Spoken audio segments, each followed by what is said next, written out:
வணக்கம் welcome to orange candy. நம்ம இன்றைக்கி பார்க்க போகிற ரெசிபி வந்து ஒரு ஹெல்த்தியான ஒரு டேஸ்டியான கட்லெட் ரெசிபி. நம்ம செய்ய போகிற கட்லெட் வந்து மீல் மேக்கர் கட்லெட் இல்லைன்னா சோயா சங்க்ஸ் கட்லெட்டுன்னு கூட சொல்லலாம். ஸோ வாங்க இது செய்யறதுக்கு தேவையான பொருளும் செய்முறை என்னென்னு வாங்க பார்க்கலாம். இதுக்கு வந்து நான் வந்து 1 கப் அளவுக்கு வந்து மீல் மேக்கர் எடுத்திருக்கேன். ஸோ ஃபஸ்ட்டு வந்து நம்ம மீல் மேக்கரை வந்து எப்படி வேக வச்சு எடுத்துக்கிட்டுன்னு வாங்க பார்க்கலாம். அதுக்கு வந்து நான் ஒரு பாத்திரத்தில் வந்து நல்லா வந்து தண்ணி சூடு பண்ணி வச்சுருக்கேன். ஸோ அதில் எடுத்து வச்சுருக்க 1 கப் சோயா சங்க்ஸ் வந்து அதில் சேர்த்துக்கலாம். சேர்த்துட்டு ஸ்டவ் ஆஃப் பண்ணிவிடுங்க. இது வந்து நல்லா ஒரு 15 மினிட்ஸ் வந்து அந்த சுடு தண்ணியிலே வந்து நல்லா வந்து வேகணும். ஸோ அந்த சூட்டிலே வந்து அது நல்லா வெந்து சாஃப்ட் ஆகிடும். ஸோ பாருங்கள் நல்லா ஒரு 15 மினிட்ஸ் ஆகிடுச்சு. நம்ம சோயா சங்க்ஸ்லாம் வந்து நல்லா குக் ஆகிடுச்சு. பாருங்கள் நல்லா வெந்து சாஃப்ட் ஆகிடுச்சு. இந்த ஸ்டேஜில் வந்து இது வந்து சுடு தண்ணியிலேருந்து வடிகட்டி எடுத்துகிட்டு கொஞ்சோண்டு சில்லுன்னு தண்ணியில் போட்டு நல்லா அலசி எடுத்துக்கணும் நம்ம அடுத்த ஸ்டெப். ஸோ இப்போ இது வந்து நான் வந்து நல்லா ரின்ஸ் பண்ணி வச்சுருக்கேன் சில்லுன்னு தண்ணி போட்டு. இப்போ இதில் இருக்கிற தண்ணியெலாம் வந்து நம்ம நல்லா புழிஞ்சு எடுத்துகிட்டு ஒரு மிக்ஸி ஜாரில் சேர்த்துக்கலாம் அதை. ஸோ மற்ற சோயா சங்க்ஸில் இருக்கிற தண்ணியை வந்து நம்ம வெளியில் எடுத்துகிட்டு நம்ம மிக்ஸி ஜாரில் சேர்த்துக்கலாம்.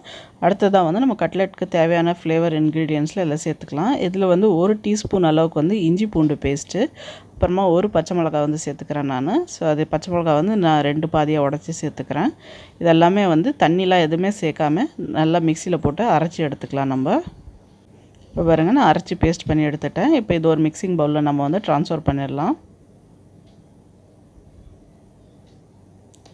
அடுத்ததாக வந்து இது கூட வந்து ஒரு மீடியம் சைஸ் வெங்காயம் வந்து பொடியாக நறுக்கி சேர்த்துக்கலாம். கூட வந்து ஒரு 4 டேபிள் ஸ்பூன் அளவுக்கு வந்து ஃப்ரெஷ் கொத்தமல்லி வந்து பொடியாக நறுக்கி சேர்த்துக்கலாம். இதுக்கு தேவையான அளவுக்கு உப்பு, அப்புறமா வந்து 1 டீஸ்பூன் அளவுக்கு வந்து வீட்டில் அரைச்ச மிளகாத்தூள். இன்கேஸ் இது உங்ககிட்ட இல்லைன்னா வெறும் மிளகாத்தூளும் மல்லித்தூளும் தனித்தனியாக சேர்த்துக்கோங்க. கூட வந்து 1/2 டீஸ்பூன் அளவுக்கு வந்து கரம் மசாலா, அப்புறம் பைண்டிங்காக வந்து 2 டேபிள் ஸ்பூன் அளவுக்கு வந்து மைதா மாவு சேர்த்துக்கிறேன் நான். இப்போ இதெல்லாமே வந்து நல்லா வந்து ஈவனாக மிக்ஸ் பண்ணி விட்டுடலாம். இது வந்து ரொம்ப ஈஸியான ஸ்நாக், அப்புறம் ரொம்ப ஹெல்த்தியான ஸ்நாக். யூஸ்வலி வந்து கட்லெட்லலாம் வந்து உருளைக்கிழங்கு யூஸ் பண்ணுவாங்க. ஸோ அதெல்லாம் எதுவுமே இல்லாமல் ஜஸ்ட் ஒரு சோயா சங்க்ஸ் மட்டும் இருந்தால் போதும். ஒரு டக்குன்னு வந்து நம்ம ஈவினிங் ஸ்நாக்காக வந்து டீ டைம் ஸ்நாக்காக வந்து இது ரெடி பண்ணிடலாம். இப்போ பாருங்கள் சூப்பராக வந்து நம்ம மிக்ஸ் வந்து ரெடி ஆகிடுச்சு. இப்போ இது வந்து நம்ம வந்து சின்ன சின்ன உருண்டையாக பிடிச்சிக்கலாம். இன்கேஸ் உங்களுக்கு வந்து மிக்ஸ் வந்து ஸ்லைட்டாக வாட்டரியாக இருந்துச்சுன்னா நீங்கள் வந்து மைதா மாவு வந்து கொஞ்சம் குவான்டிட்டி இன்க்ரீஸ் பண்ணிக்கோங்க. தண்ணி இருத்து போட்டிங்கன்னா உங்களுக்கு 2 டேபிள் ஸ்பூனுக்கு மேலே வந்து தேவைப்படாது. பட் இன்கேஸ் தண்ணி எக்ஸஸ் இருந்துச்சு சரியாக புரியலன்னா நீங்கள் வந்து மைதா மாவு இன்க்ரீஸ் பண்ணிக்கோங்க. அடுத்ததாக வந்து இதில் வந்து சின்ன சின்ன உருண்டையாக பிடிச்சி நம்ம வந்து உள்ளங்கையில் வச்சு நல்லா கட்லெட் மாதிரி அமுத்தி ஷேப் பண்ணிக்கலாம் அதை. அடுத்ததாக வந்து சூடான எண்ணெயில் வச்சு நம்ம மீடியம் ஹீட்டில் வச்சு இதை நல்லா வந்து ஃப்ரை பண்ணிக்கலாம். இது வந்து நல்லா கிறிஸ்பாக கோல்டன் ப்ரௌன் ஆகிற வரைக்கும் ஃப்ரை பண்ணிக்கணும். ஸோ ஒரு பக்கமாக கொஞ்சம் ஸ்லைட்டாக வெந்ததுக்கப்புறம் திருப்பி விட்டு 2 பக்கமாக வந்து நல்லா ஈவனாக கலர் வர வரைக்கும் நம்ம நல்லா ஃப்ரை பண்ணிக்கணும். பாருங்க எவ்வளோ சூப்பராக ஃப்ரை ஆகிடுச்சு. நல்லா வந்து கோல்டன் ப்ரௌன் பொன்னிறமாக ஆகிடுச்சு. பார்க்குறதுக்கே நல்லா அருமையாக இருக்குது.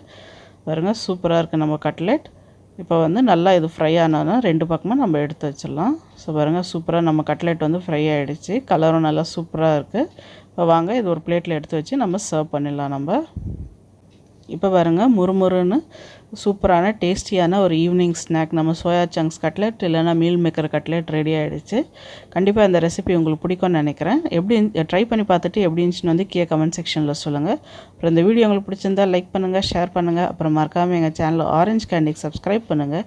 கூட வந்து பெல் ஐக்கனை ப்ரெஸ் பண்ண மறக்காதீங்க. அப்போ தான் எங்கள் சேனலோட உடனடி நோட்டிஃபிகேஷன் உங்களுக்கு வரும். நன்றி, வணக்கம்.